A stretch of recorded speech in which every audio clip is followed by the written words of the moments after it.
The funeral was small, just a handful of neighbors and a few distant relatives who had made the drive to the small town of Cedarville, North Carolina, to pay their respects to Eleanor May Patterson.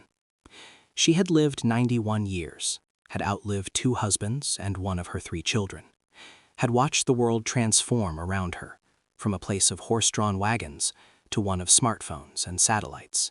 And now she was gone, buried beside her first husband in the cemetery on the hill overlooking the town she had called home for her entire life. Michael Patterson stood at the edge of the grave after everyone else had left, his hand resting on the collar of his dog Bruno, watching the gravediggers fill in the hole with practiced efficiency.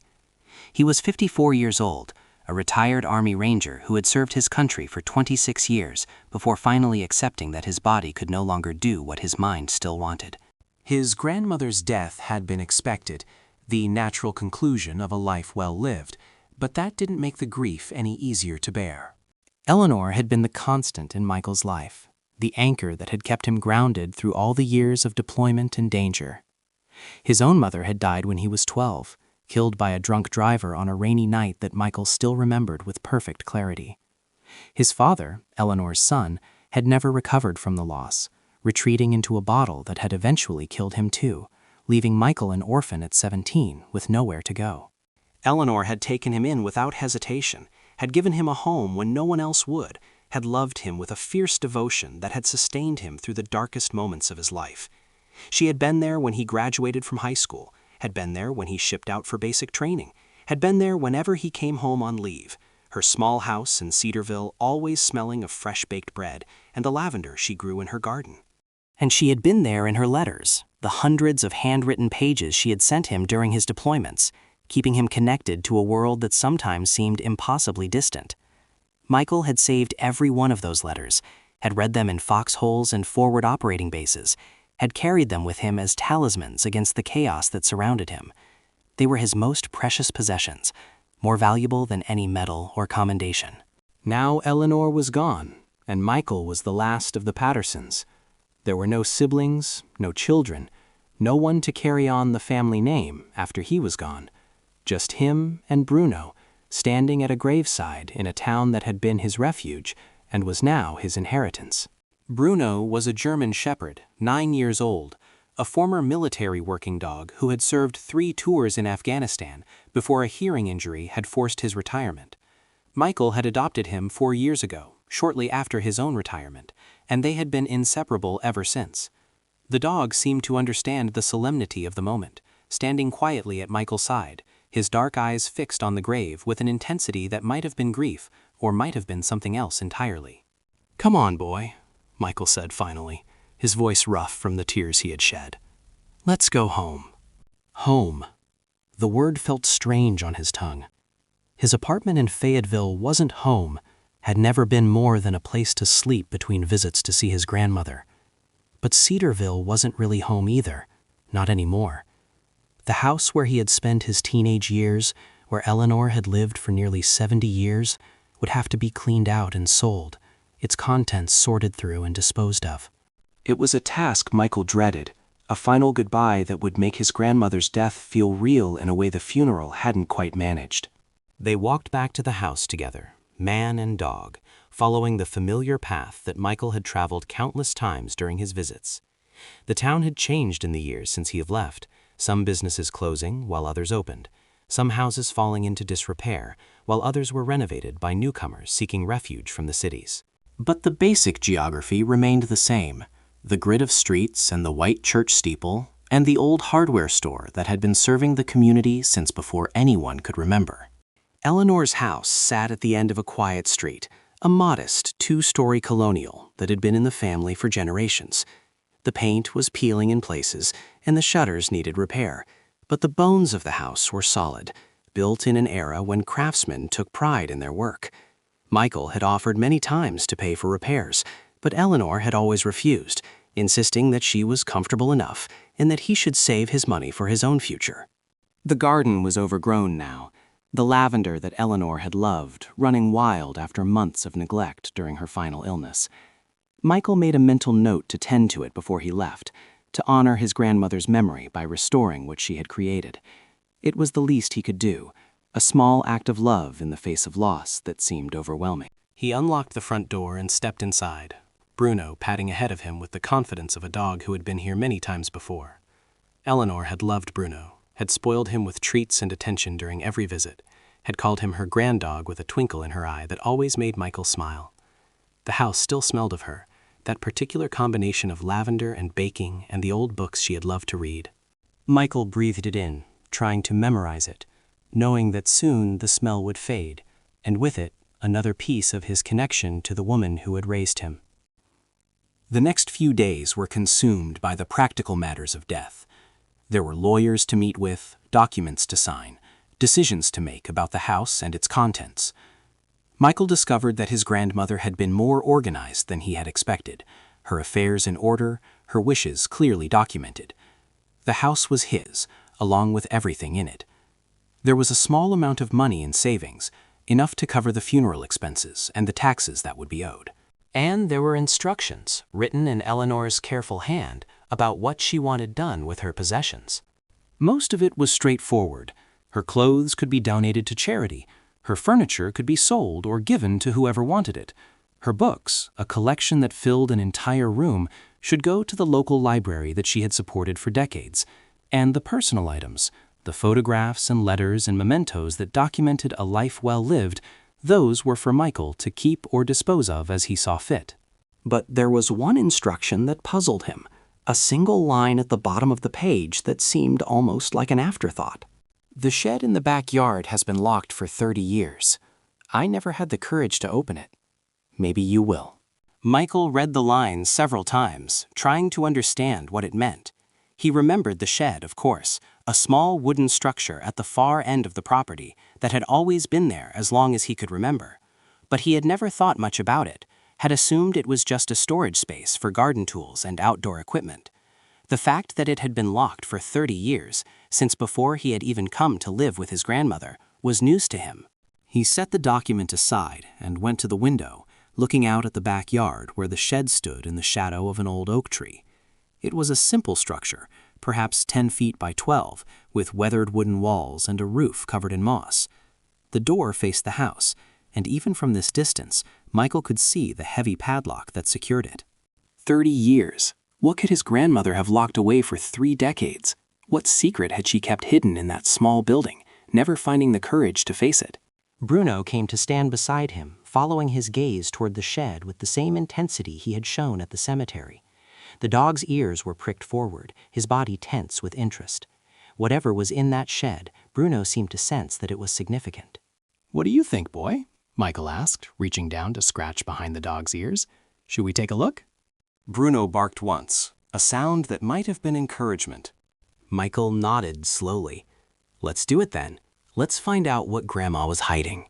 The key to the padlock was not on the ring with the other house keys. Michael searched for it throughout the day, going through drawers and boxes, checking the places where Eleanor might have hidden something important. He found many things during the search: old photographs and letters, jewelry that had belonged to his great-grandmother, documents dating back generations that traced the Patterson family history, but no key. It was Bruno who finally led him to it. The dog had been restless all day, pacing through the house, sniffing at corners and doorways as if following a scent that only he could detect. Michael had attributed it to the stress of being in an unfamiliar environment, to the absence of Eleanor's comforting presence. But as the afternoon wore on, Bruno's behavior became more focused, more purposeful. He kept returning to the bedroom where Eleanor had spent her final months, to a spot beside her bed where a small nightstand held her reading glasses and her Bible and a cup of water that had long since evaporated. Bruno would sniff at the nightstand, whine softly, then look back at Michael, as if trying to communicate something important. Finally, Michael decided to take a closer look. He knelt beside the nightstand and examined it carefully, running his hands over its surfaces, looking for anything out of the ordinary. At first, he found nothing, but then, almost by accident, his fingers discovered a seam in the bottom of the drawer, a line that suggested a hidden compartment. It took him several minutes to figure out the mechanism, but eventually he managed to open it. Inside was a small velvet pouch, the kind that might hold a piece of jewelry. Michael opened it with trembling hands and found what he had been searching for. A key, old and tarnished, with a distinctive shape that matched the style of padlock on the shed. Bruno barked again, louder this time, his tail wagging with what looked like satisfaction. He had known, somehow. He had sensed where the key was hidden and had led Michael to it with the patient persistence that characterized his breed. "Good boy," Michael said, his voice thick with emotion. "Good boy, Bruno." They went to the shed together as the sun was beginning to set, casting long shadows across the overgrown backyard. The evening was cool, a hint of autumn in the air despite the calendar still showing summer. Crickets chirped in the tall grass, and somewhere in the distance a dog barked in answer to some stimulus only it could perceive. Michael stood before the shed door, the key clutched in his hand, and hesitated. Whatever was inside had been locked away for 30 years, since 1994, since a time when Michael had been a young soldier just beginning his career. His grandmother had never mentioned it, had never hinted at its existence until the instruction in her final wishes. What could be so significant that she had kept it hidden for 3 decades? Bruno pushed against his leg, urging him forward. The dog seemed eager to discover what lay beyond the door, his nose working overtime, his body quivering with anticipation. Michael took a deep breath and inserted the key into the padlock.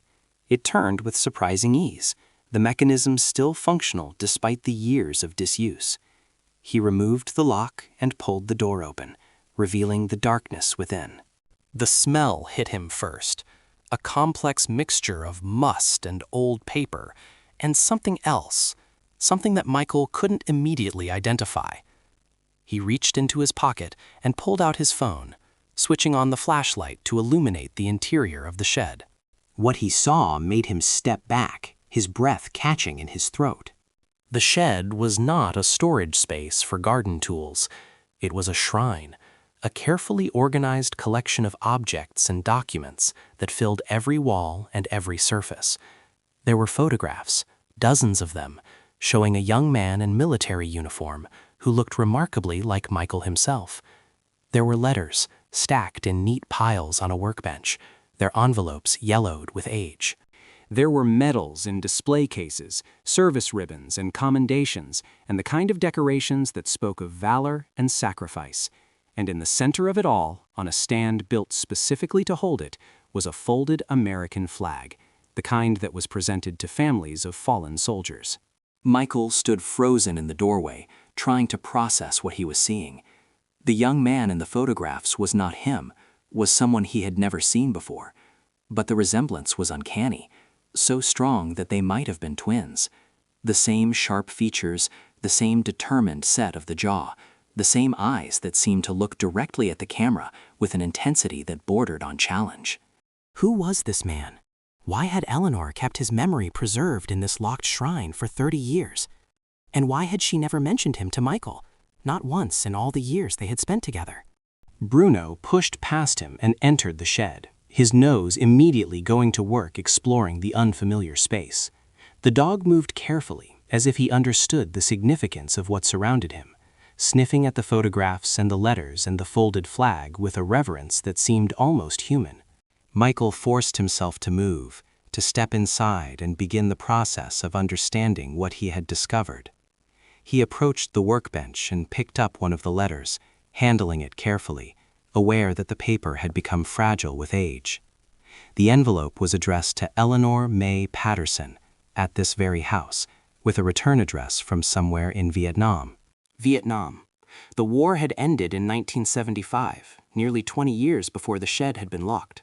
But the dates on the letters spanned from 1968 to 1971, the peak years of American involvement in the conflict.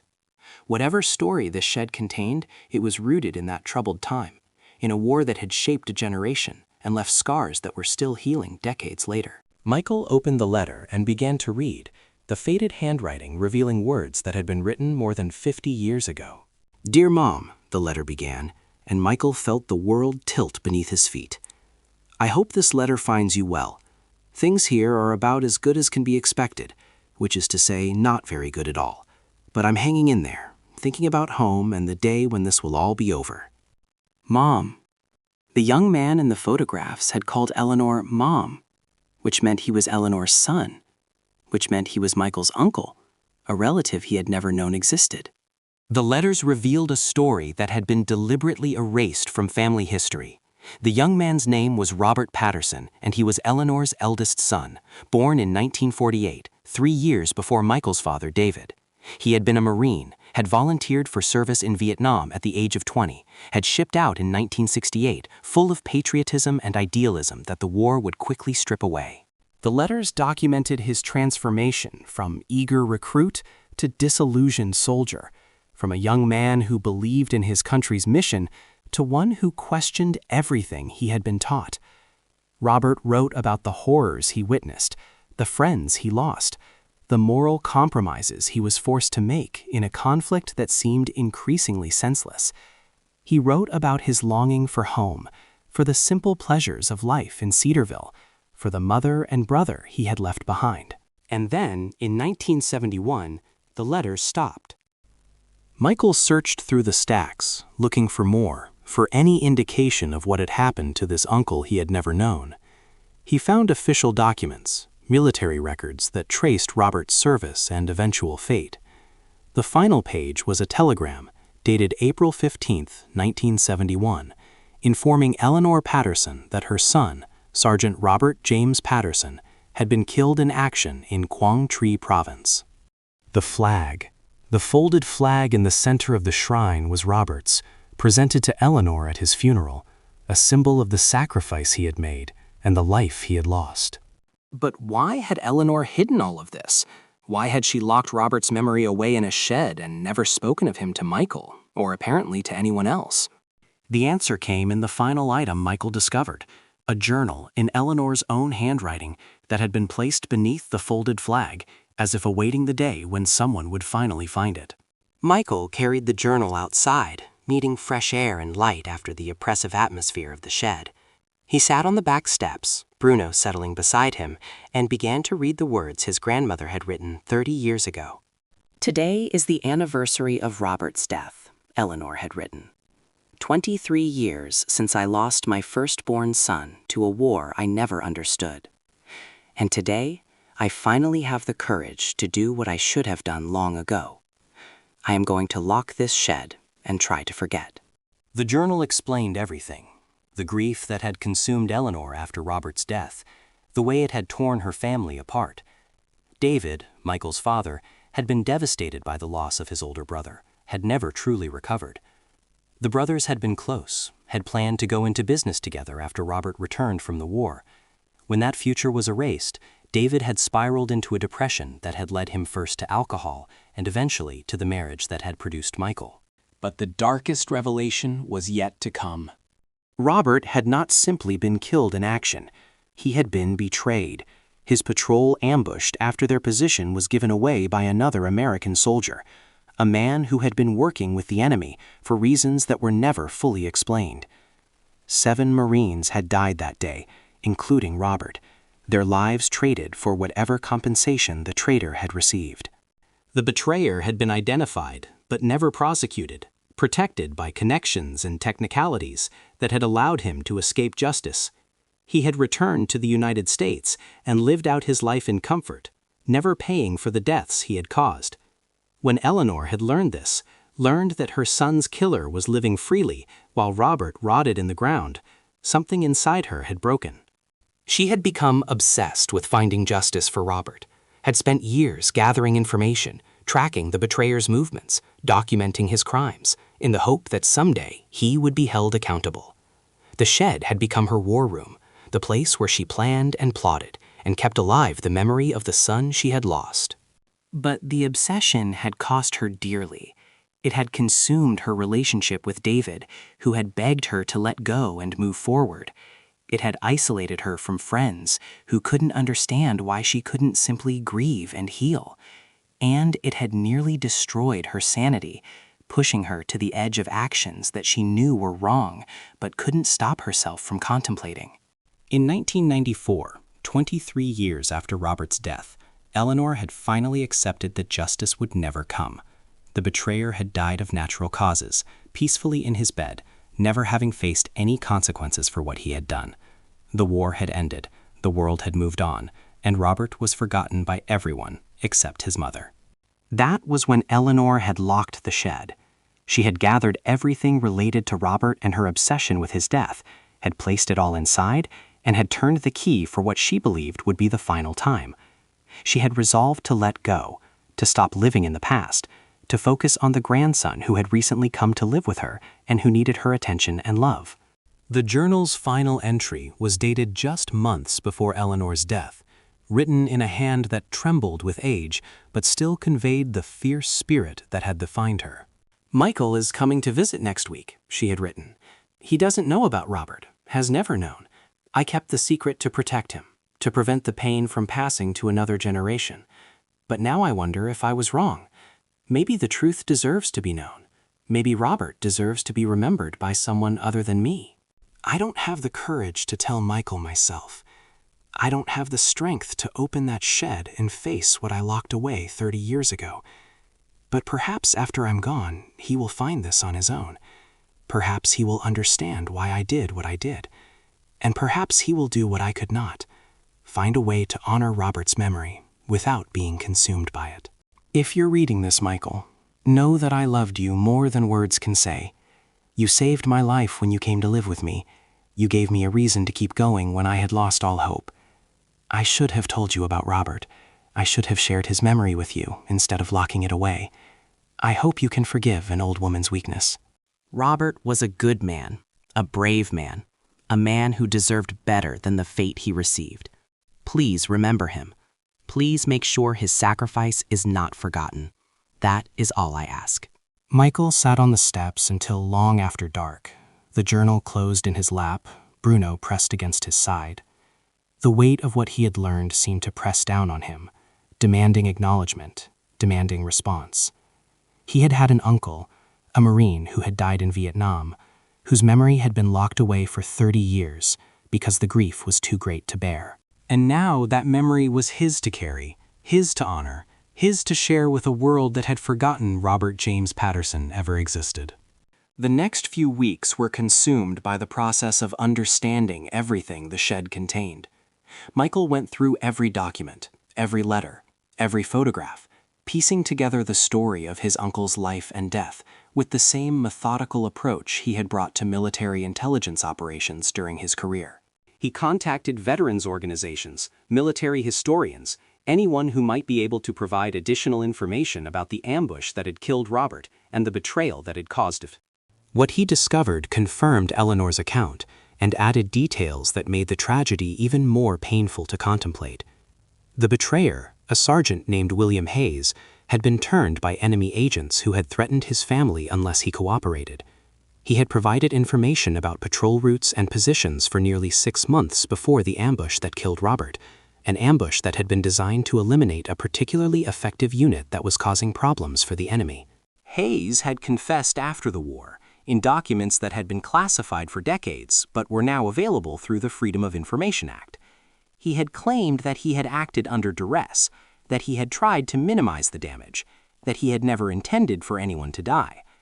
The military had decided not to prosecute, partly because of the murky circumstances, and partly because the war was over and no one wanted to reopen old wounds.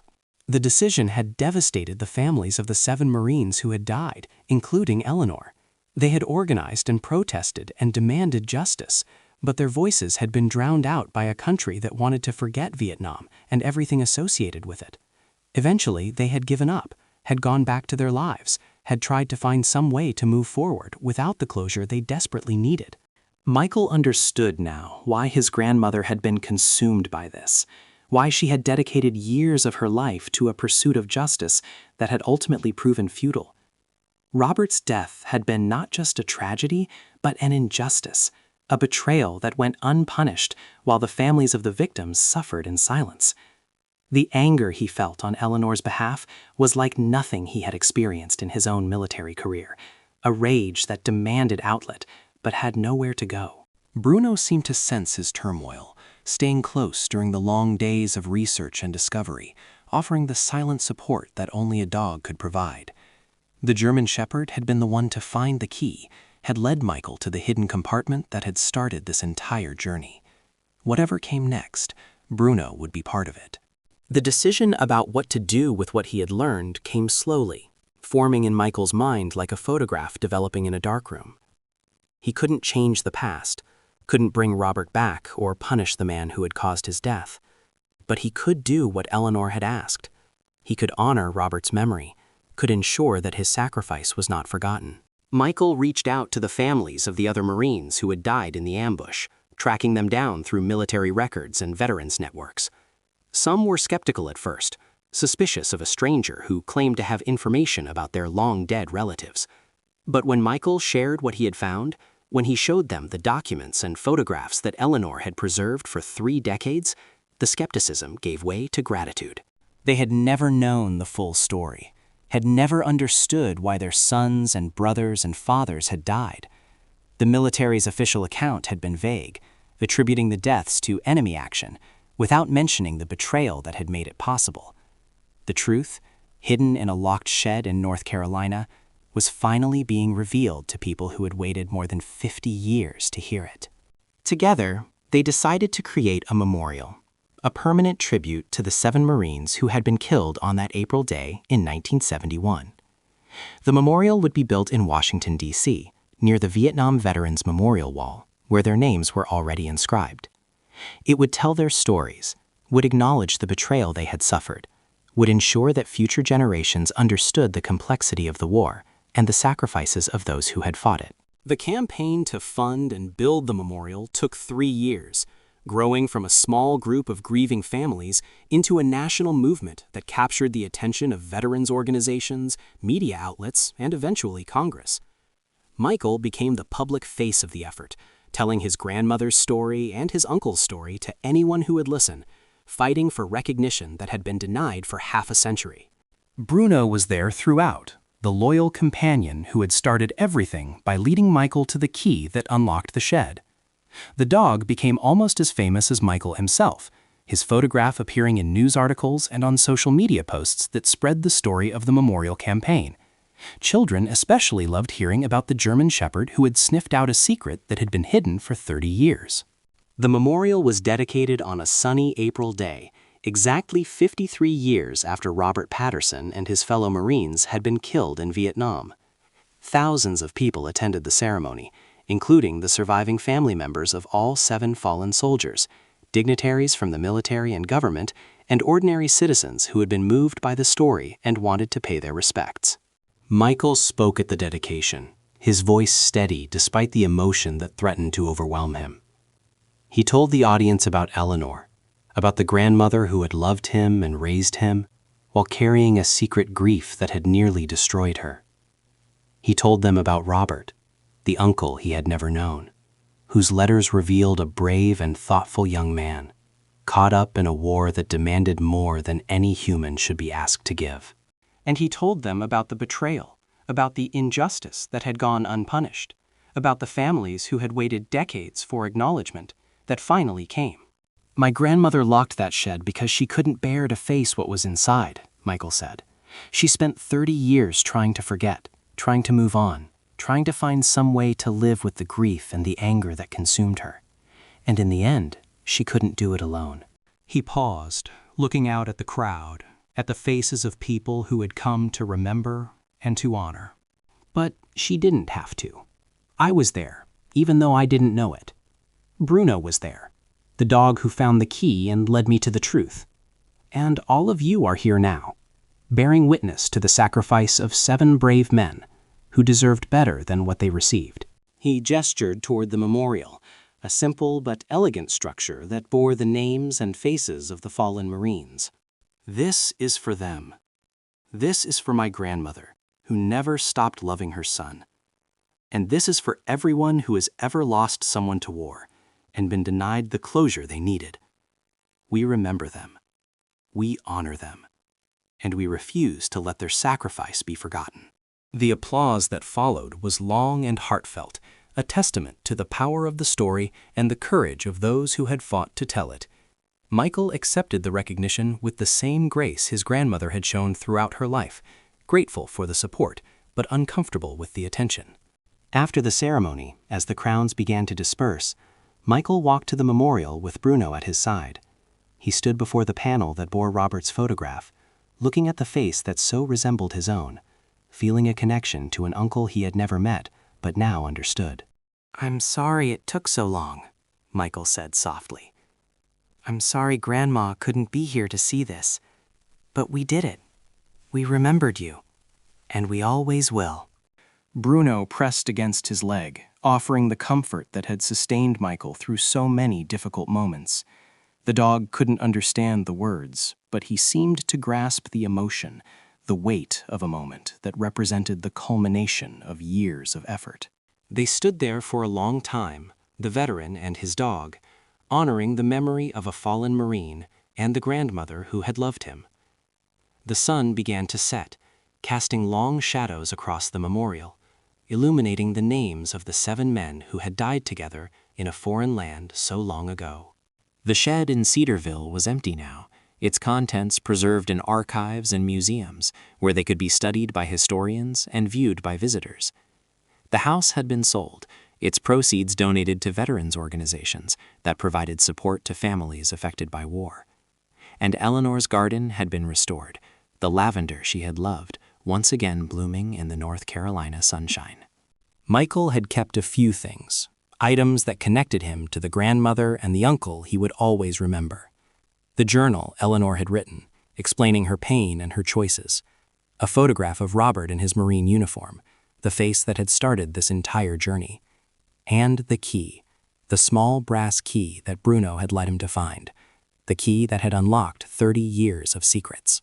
He carried these things with him always, tangible reminders of a story that had changed his life, the story of a grandmother's grief and an uncle's sacrifice, of a secret kept too long and finally revealed, of a dog who had sensed what no human could perceive and had refused to let it remain hidden.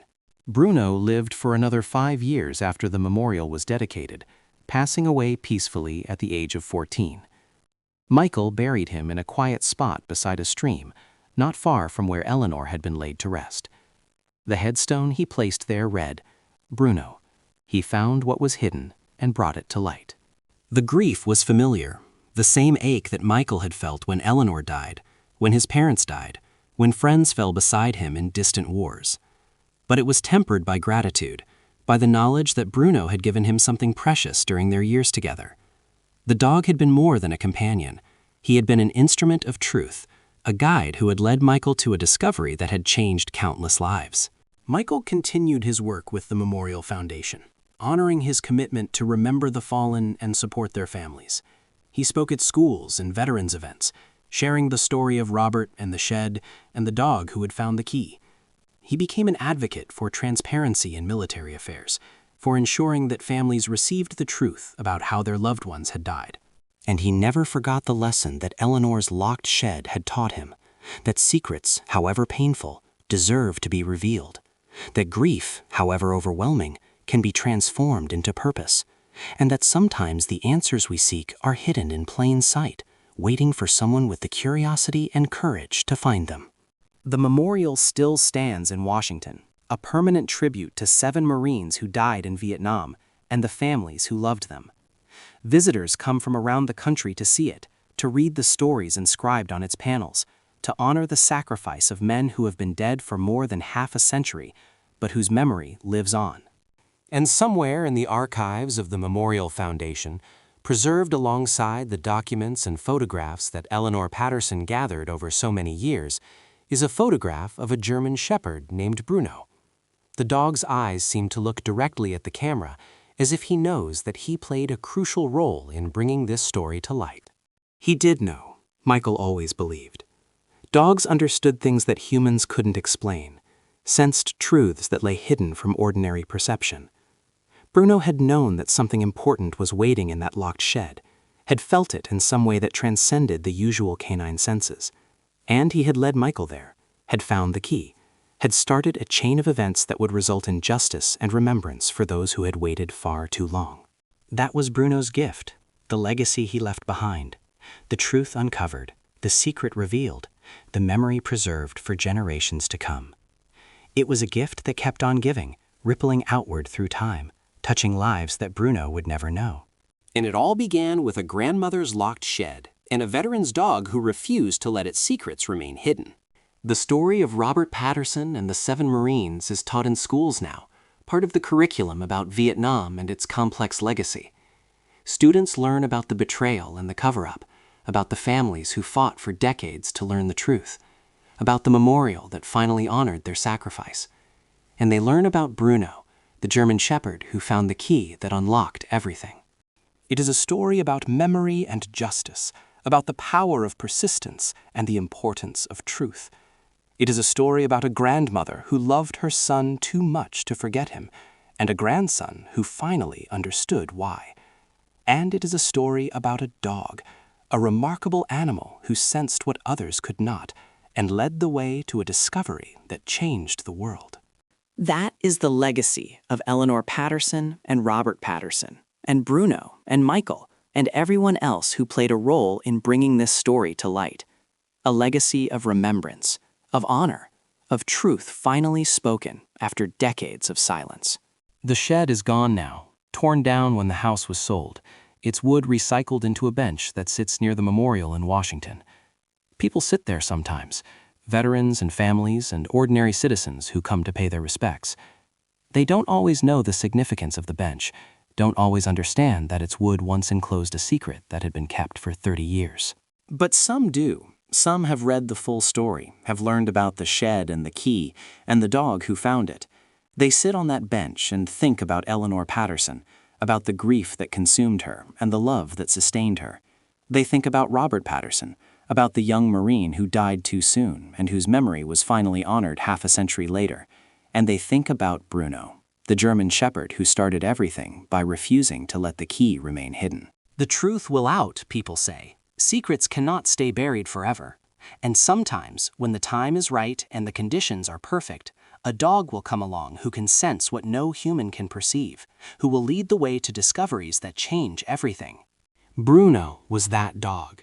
The locked shed held its secrets for 30 years, but it couldn't hold them forever. And when the truth finally emerged, it changed the lives of everyone it touched, brought justice to those who had been denied it, and ensured that 7 brave men would never be forgotten.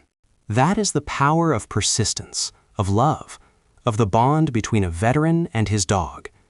That is the legacy of a grandmother's locked shed and everything it contained. And that is a story worth remembering, worth telling, worth preserving for all the generations yet to come.